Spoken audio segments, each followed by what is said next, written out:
Periodista, escritor, un animal de internet.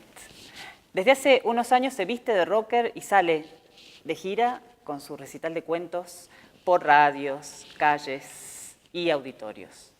Un distinto que gambetea cada intermediario y construye nuevas formas del decir. Un goleador débil a quedar siempre en Orsay. Bienvenido a Punto de Fuga. Hoy nos acompaña Hernán Casiari.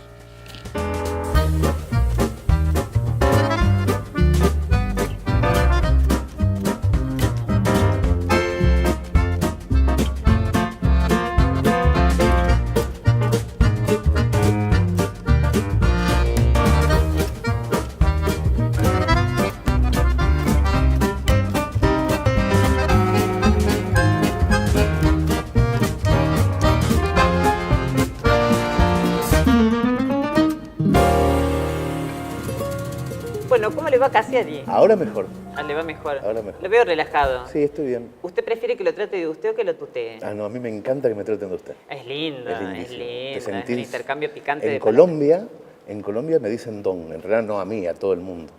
Y es una sensación que la gente te diga don, es como que te pones más erguido, fingís que tenés sombrero, es lindo. No es lo mismo que te digan doña. No, es distinto. Siempre la es historia distinto. ha ¿Viste que hay violencia de género en todo vos ves, acá y allá hay siempre problemas. Bueno, siguiendo con esa línea, lo voy a tutear y le voy a preguntar a ver si usted tuviera que presentarse delante de mucha gente Ajá. que no lo conoce, que no sabe quién es usted. ¿Qué diría de usted mismo? Yo intentaría, que me ha pasado estar en foros donde no tienen la menor idea de quién soy, de no decir nada, de empezar con una historia, de contar algo. Y eso habla por usted. Y eso habla por mí. Y Bien. eso habla por mí. En general, como mis historias también son muy autorreferenciales,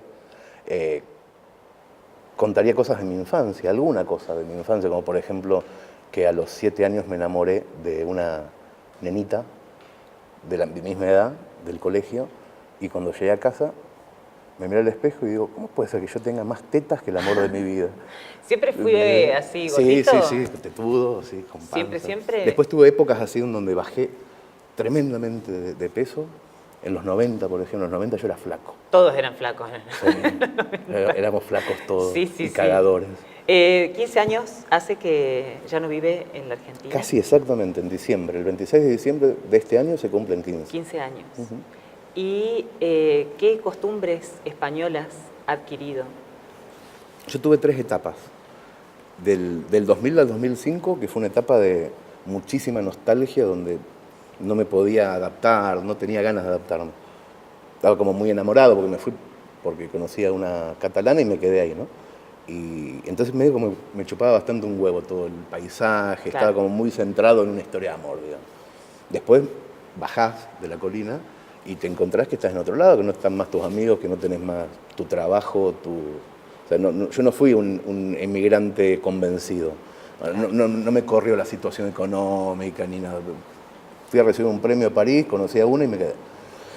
Y después, la primera etapa fue así como muy de despotricar contra los españoles y, no saben esto, voy a la cancha, nadie canta cosas divertidas, nadie te mea desde la platea alta, o sea, no me gustaba nada. Son todos muy educados, no me gustaba que fueran educados. Después nació mi hija, me cambió el chip muchísimo desde ese momento. O sea, empecé a aprender a hablar catalán junto con ella. O sea, después me superó, pero en un momento sabíamos más o menos hablar igual. ¿Cuánto hay de su hija en lo que usted escribe?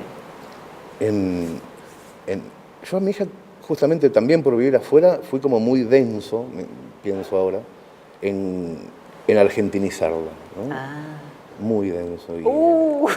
Pobrecito.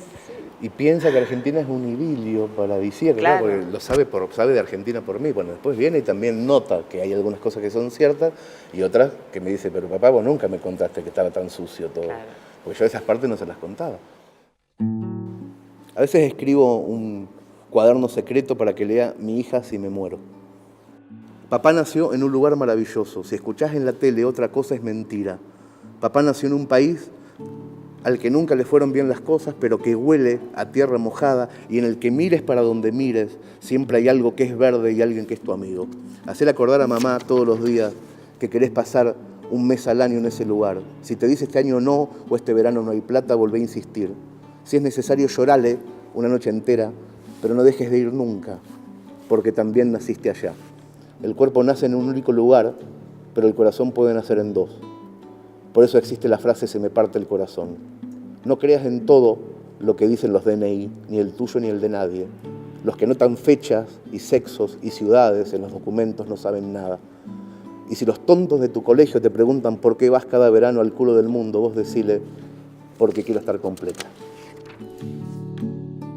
¿Le ve parecida a usted? No, ¿No? no, la veo parecida en la curiosidad, Ah. o sea, en que es súper curiosa y todo eso, pero después tiene su mundo, le gusta maquillarse todo el día y cosas así, que yo le pregunto, ¿y por qué? Y me explica por qué con argumentos, entonces me tranquilizo. Entonces, pero no, la veo como... Una cosa es ser frívola y otra cosa es ser tonta. Eso, o sea, Eso me está explica, bien. eso me explica. Claro. Me dice, no, esto no es por lo que vos pensás, es por esto y por esto y por esto. Y usted empezó a escribir de muy chico también, apenas aprendió Sí, a... sí, de hecho, hay en tu decorado una máquina de escribir, que fue con la que empecé a escribir, que es de carro anchísimo, además, igualita a la que tenía mi viejo. Para escribir a 2 hojas. Mi viejo era gestor impositivo, entonces tenía que escribir unos formularios de la DGI que eran triples, que vos los abrés así, A4, así, y tenías que ponerlos enteros, Claro. Era mucho más rápido, si no tenías que sacar y poner. Entonces había inventado esas Lexicon 80 de carro ancho, y a mí me parecía el mejor juguete de la casa, a los 3 años. Claro. Pero el mejor, veía a mi viejo haciendo cosas, palitos que entraban y salían, ruidos, y le pedí que me enseñara eso. No le pedí que me enseñara a escribir, que me enseñara eso. Yo le señalaba así y me enseñó él a leer y a escribir, antes de la escuela. ¿Y siente que hay diferencias entre ser periodista y ser escritor? Sí, claro. O sea, está la situación esta, que es un pequeño detalle de que tenés que decir la verdad cuando Claro. sos periodista. Y a mí eso me parece aburridísimo, me parece lo más aburrido del mundo, decir la verdad todo el tiempo me parece de mediocres. Ahora, el problema, me parece que la regla de juego respecto a la mentira es no mentir a favor tuyo. O sea, es mentir a favor de la situación. Claro. ¿Sí? Y si Una podés- mentira altruista. Si podés quedar incluso como antihéroe, mejor. O sea, si la mentira funciona independientemente de tu propia humillación, está bien mentir, está muy bien mentir. Mire, Wisława Szymborska, ¿la conoce, la poeta polaca? No. Ella decía que escribía y que sentía que un duende se reía de ella. Entonces Eso es lindo. prescindía de las frases armadas y escribía de una manera muy, muy sencilla. Usted cuando escribe, ¿quién tiene detrás y a quién tiene delante? Yo escribí siempre como una naturalidad, pero en un momento de hace 2 o 3 años me invitó Pergolini a leer cuentos en la radio, Sí. ¿no? Y claro, los cuentos tienen que ser como mucho, para no aburrir al que está del otro lado, unos 3 minutos y medio. Y mis cuentos leídos, así como están en los libros, duran unos 7, 8 minutos. Entonces tuve que empezar a achicarlos. Y ahí aprendí a escribir. Ese es el duendecito. El duendecito es el que te dice mira, acá estás contando 3 formas distintas, 3 metáforas distintas para decir esto, elegí una. Claro. ¿Y cuál elegís si las 3 te gustan? Y bueno, empecé a sacar, a liberar adjetivos, sacarle adjetivos a todo. Pero no sacar los adjetivos completamente, contá. Y aprendí muchísimo de eso.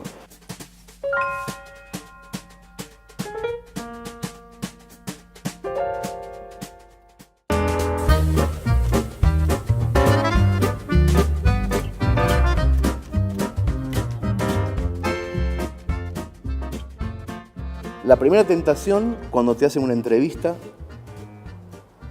y cuando la entrevista está llena de preguntas tópicas, es buscar un antiguo cuestionario idéntico que te hicieron y hacer copy-paste con respuestas similares. Total, ¿a quién le importa? Ni estás mintiendo, ni es ilegal, ni tampoco es plagio. Incluso de esa forma te cubrís de no decir 2 cosas diferentes ante el mismo requerimiento. Pero yo tengo una especie de lema, una alerta en el cerebro que me guía en mis acciones cotidianas y que dice así: nunca hagas lo que haría un abogado. Entonces decido tomarme siempre un rato libre, relajarme y no contestar nunca lo de siempre, aunque lo que conteste sea mentira. Bueno, a ver, voy a elegir un libro muy antiguo para que usted lo huela A ver. y me diga... Vamos a ver qué es. Uno de Conti. Creo que cuando era chico, Haroldo Conti tiene mis iniciales y Umberto Constantini también, que eran 2 escritores que me gustaban mucho. Este libro lo tenía, además. Ah, bueno, entonces el azar ha estado de mi lado. Este no tiene tanto. Hay un libro en mi casa, que es el objeto más viejo que tengo, un libro comprado por mí en 1986, el primer libro que compré de Cortázar, que yo subo, te juro, una vez por mes a olerlo. Claro. A ese. ¿Qué libro de Cortázar? Es El examen, el póstumo, el que escribió primero y publicó último. Y este no tiene, a ver, espérate. ¿Por qué no tienen olor? Esa edición. Este tiene. Es un olor a humedad, bien, a tinta y a papel, que en general, a mí me pasó una vez que le dije a mi hija, cuando tenía 9, le digo, vení, Nina, vení, olé esto. Decime si acá no hay tinta, papel y tiempo mezclado. Y Nina hizo así, dijo, ¡qué asco! ¡Asco! Porque no tiene nostalgia. Lo único que tiene este libro es nostalgia. Apela a la nostalgia. O sea, después es una mierda lo que hay acá. Mire, usted me facilita la entrevista, porque justo acá lo tengo escrito y usted habla de eso y ya está prácticamente todo hecho. En el medio, entre el olor al libro viejo y el blog, ¿qué ha pasado? ¿Sabes qué? Nada. Para mí no pasó nada. Es decir, no hay nada que haya cambiado demasiado. Es como dejar de viajar en barco para viajar en avión. Es dejar de hablar por teléfono a disco, un Claro. día te aparecen los cositos y un día sacaron el cable y estás en la calle hablando. Claro. ¿Alguien se dio cuenta? O sea, ¿alguien le importa en realidad qué pasa con los formatos? Para mí toda la vida, desde los 13 que escribo, yo empecé a los 13 a escribir en un diario del pueblo, ¿no? Crónicas deportivas a los 13 años. Me empezaron a pagar una platita para salir los sábados a los 13. No paré de escribir nunca. En ningún momento yo noté que había algo distinto a 27 letras y un teclado. Hoy es apretar un botón. Hoy escribís tu cuento, apretás un botón y lo está leyendo una chica en Monterrey, lo está leyendo una pareja de libreros en Sevilla. Ahí, y te están contando y te lo comentan. O sea, es como la perfección. Es como el teatro de la literatura. Claro, es que es como la perfección del sueño de chico, digamos, Internet y la velocidad y todo eso. Por eso digo que lo que pasó es que crecimos. Y hay, o sea que hay un espacio maravilloso para los escritores, para los periodistas, para toda la gente que... A mí me parece que hay un espacio maravilloso para el que se quiere ir de una oficina en serio. Claro. A mí no me gusta el tema de la venta exclusiva de la cultura. O sea, en general, no me parece interesante, me parece, no sé, que no deberíamos hacerlo. Entonces trato de que esté todo libre. Y si el que quiera el fetiche, el que sea fetichista y quiera tenerlo, que lo tenga, está todo bien. O sea, en realidad nadie le regala un PDF para el cumpleaños a su amigo. Entonces el libro se vende, no hay que tener miedo por eso. Pero hay que dejarlo libre al mismo tiempo, porque si no hay mucha gente que se queda afuera. Y esto es una declaración de guerra, claramente, para las editoriales, para las intermediarias. Sí, pero no es solamente para las editoriales, en realidad para la intermediación en general. Es una patada bien constructiva para la cultura, para la gente, para el ejercicio de leer y de escribir, pero me parece que amenaza de alguna manera... ¿Te parece? Yo no creo que amenace. ¿No? No me parece. A mí me parece que en el siglo XX había una serie de profesiones u oficios que eran necesarias porque las bases no estaban comunicadas. Entonces, vos querías escribir y ¿qué ibas a hacer? Vos tenías una novela en 1969, sí. Tenías una novela en un cajón de tu mesa de luz, sí. ¿Y qué ibas a hacer? ¿La ibas a tuitear? Tenías que ir sí o sí a un lugar, que era un lugar donde había muchos tipos que te decían lo que había que hacer con eso. Primero te decían si estaba bien la novela, en el caso de que les pareciera bien, tenían que hacer una publicidad en el subte, en los colectivos para que la gente la comprara, tenían que poner publicidad en los diarios y sobornar a los críticos literarios para que dijeran cosas buenas de esa novela, llenar las librerías de esa novela. Bueno, todo eso lleva una cantidad de dinero tan grande en marketing, en esto, en lo otro, en distribución, que al tipo que escribía la novela le quedaba el 9% del precio de venta de esto. Le quedaba el 9%. Sí. ¿Por qué? Porque no había internet. Lo tenían que hacer un grupo de señores. Esos señores están desesperados agarrándose de lugares para no perder su laburo cuando no es más necesario su laburo. No es una guerra. O sea, es lo mismo que le pasó al principio del siglo XX al tipo que tenía una fábrica de hielo. Aparecieron las heladeras, muchachos, ya está. Fue, no podés hacer nada, hace otra cosa. ¿En qué se parece Racing a Pinochet? En que los dos llevan gente a los estadios para torturarla. Eso técnicamente es un chiste, pero hay veces en que el humor resulta refrescante y gracioso para un grupo, pero ofensivo y doloroso para otro. En este caso, solamente hay una cordillera que separa el humor del dolor. Y entonces es cuando se puede complicar un poco el estofado. Para que exista humor, tienen que haber elementos comunes entre el narrador y el espectador.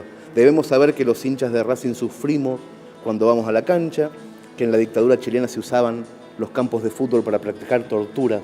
Sin esos códigos no hay chiste, pero cuando uno de esos códigos es insoportable para una comunidad, por ejemplo, si contamos este chascarrillo frente a los hijos de desaparecidos chilenos, no les hará la menor gracia. El humor y la ofensa son parientes cercanos cuando no conocemos la cara o la identidad de los receptores. Pero un día llegó Internet y los límites se borronearon a una velocidad trepidante. No hubo más cordilleras. La red es un híbrido entre un medio de comunicación y la mismísima calle. Un animal que a veces se muestra amaestrado como un perro y otras veces aúlla como un lobo en el bosque. Y muchas veces es el perro el que aúlla y el lobo es el que mueve la cola. El humor es un mensajero del mensaje, nunca es un error. Puede ser bueno o puede ser malo, pero no debe juzgarse el humor desde la tribuna de la sensibilidad o de la moral, porque siempre va a haber víctimas, siempre. Puede no causar gracia, pero no está capacitado el humor en sí mismo para provocar dolor. No sé si esto sea bueno o sea malo, pero me imagino que ya ahora mismo todos los perros del mundo están empezando a aullar. Y yo no puedo escribir ni decir más de 50 palabras sin hacer un pequeño descanso humorístico. No me sale, eso no me sale. A mí me da la sensación siempre de que una conversación con otro es una escalera para arriba, que si no tiene descanso, en donde vos podés decir, bueno, estoy en tierra, con los dos pies en el mismo lugar, que para mí el humor es eso, ¿entendés? No podés seguir después subiendo la otra, ¿no? A mí me pasa eso. Sí. Bueno, ¿cómo es que todo esto se convierte en un recital de cuentos?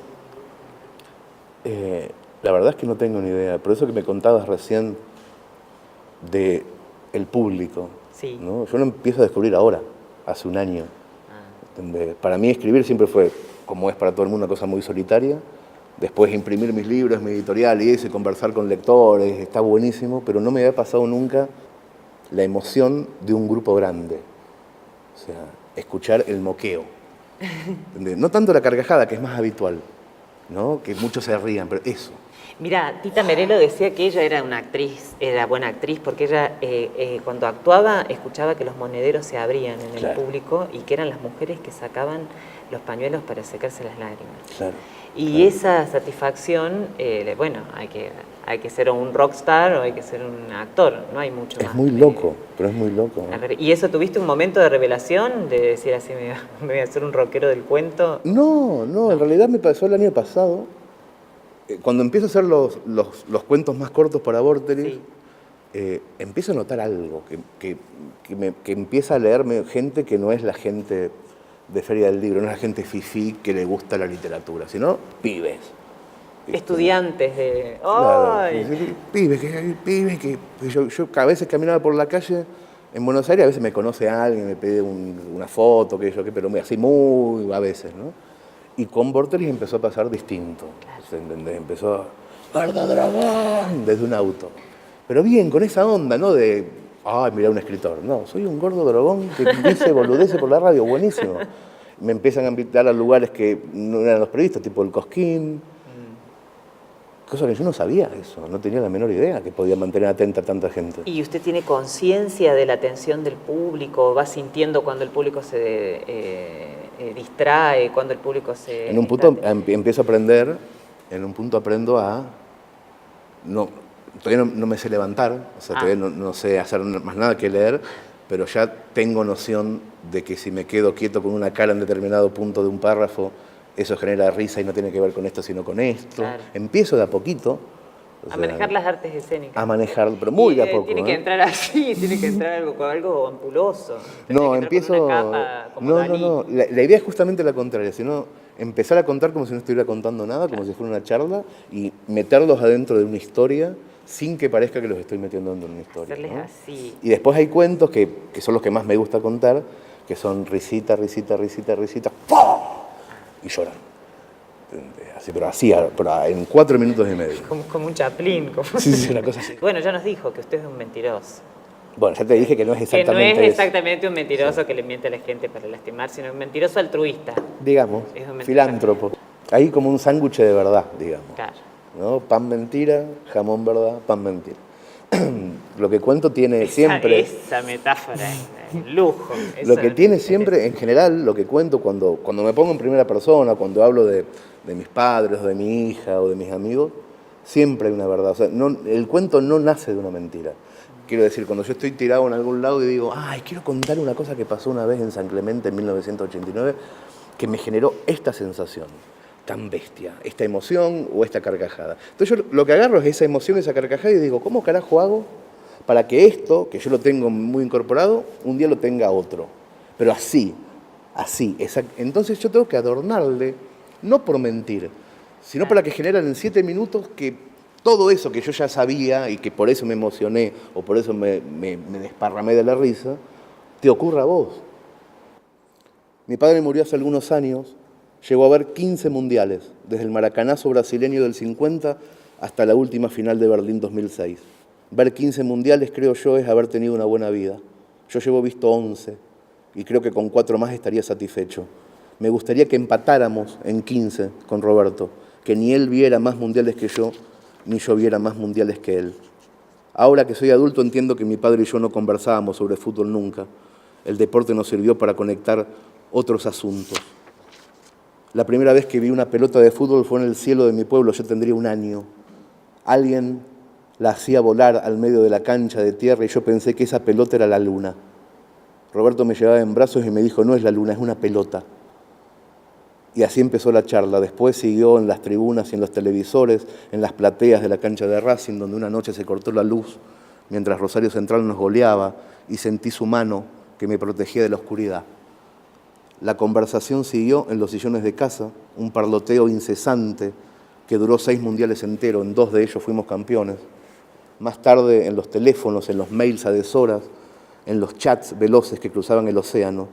Fue una conversación feliz que duró más de 30 años. Por eso pienso que no me importa el fútbol, únicamente me importaba él. Porque ahora, a los 44 minutos del segundo tiempo de cualquier partido, entiendo que no va a sonar el teléfono.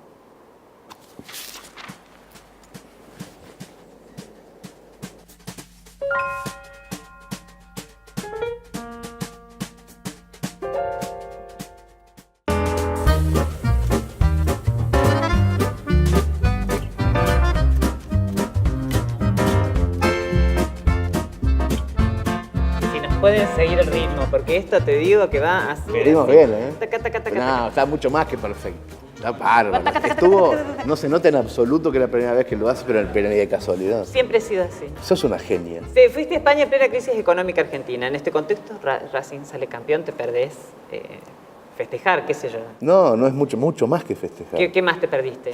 No, pero vos pensás que cuando nací mi viejo me dijo, vos tenés que ser de Racing, vos tenés que... O sea que era toda una historia. El ¿no? Edipo lo... Electra se llama. El Electra lo mató.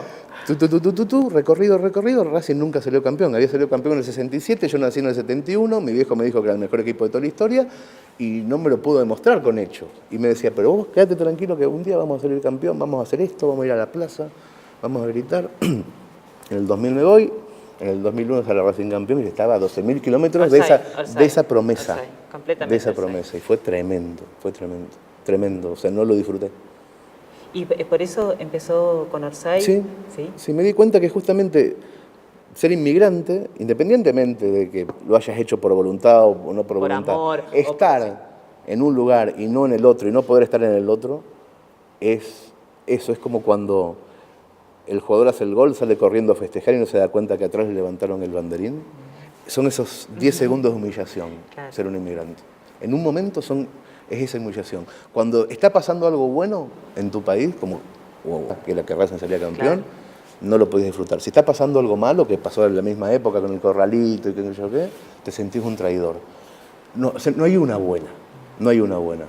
¿Viste lo que dice Sandor Maray en esa novela del último encuentro que le dice, yo te voy a hacer una pregunta, porque es un ajuste de cuentas que tienen, y vos me tenés que responder. Vos me podés decir una verdad o una mentira, pero al final de tu vida vos vas a haber pagado con tu propia vida, me vas a haber respondido con lo que ha sido tu vida. Claro. Podés mentir, podés engañarme, podés elegir la respuesta correcta, podés decirme la verdad, pero con lo único que vas a responderme va a ser con tu propia vida. Y Swedenborg, el sueco este del 1600, que estaba completamente loco y juraba que había ido al cielo y al infierno y había visto cómo era, volvió explicando de que cuando te morís, no es que alguien te dice si vas al cielo o si vas al infierno, sino que vos elegís. Que vos elegís. O sea, si te gusta tomar merca y las putas, vos solito te vas a ir al infierno. Porque te vas a cagar de aburrimiento en un lugar donde solamente hay libros de música clásica. Tocas el arpa. Claro. Entonces vos elegís. Tu vida es el cielo o el infierno. ¿Usted cree que su papá eligió el cielo o el infierno? Mi viejo eligió el cielo seguro. Seguro. Seguro, pero no por buena persona, sino por aburrido, por tímido. ¿Y le sigue hablando a él todavía? Sí. ¿Todavía? En realidad, más que hablarle, espero que me llame cada vez que termine un partido para hablar de fútbol, que era del único que hablábamos. O sea, no hablábamos de otra cosa. De política no podíamos hablar porque era como muy conservador, de minas tampoco porque era muy tímido. Y nos quedaba el fútbol como un único nexo. Y de hecho el fútbol me gusta por eso. Ya se nos está acabando esta hermosa charla que me gustaría que no se terminara nunca.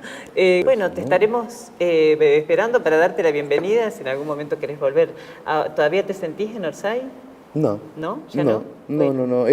Esa sensación de nostalgia es como un cachorro que al principio es muy... Después se amansa, bien. Lo acariciás y termina siendo un buen compañero también. Eso nos alegra también. ¿Viste? Eso nos alegra. Me alegro que te alegres. Muchas gracias, Casiano. No, gracias a vos. Gracias a vos.